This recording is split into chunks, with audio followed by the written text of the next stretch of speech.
మీరు రాసి పెట్టుకోండి. ఈరోజు జూన్ 16 11:30 చెప్తున్నా, ఈ ఫిల్మ్ ఎవరైతే అండర్ ఎస్టిమేట్ చేశారో, ఎవరైతే అండర్ రేట్ చేశారో, అన్ని రికార్డులు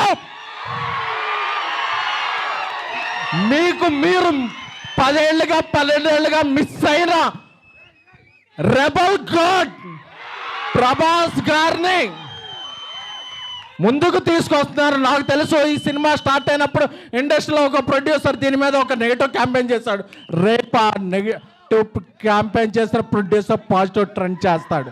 బికాస్ అంటే ఆయన ఏ క్యాంపెయిన్ని నమ్మలేదు, తనలో ఉన్న ఒక టాలెంట్ని చెప్పా. డార్లింగ్, మన సినిమా మీద ఎలా చేస్తున్నారండి, డార్లింగ్ నా బెస్ట్ ఇస్తా, నన్ను నమ్మిన ప్రభాస్ గారికి నా బెస్ట్ ఇస్తా అని చెప్పారు. అదే జస్ట్ టేజర్. ఈ టేజర్ తర్వాత ఇంకా సింగిల్స్ ఉన్నాయి, దాని తర్వాత ట్రైలర్ ఉంది, దాని తర్వాత సినిమా ఉంది. డిసెంబర్ 5న ఇండియా, పాన్ ఇండియా షేక్ అవుద్ది.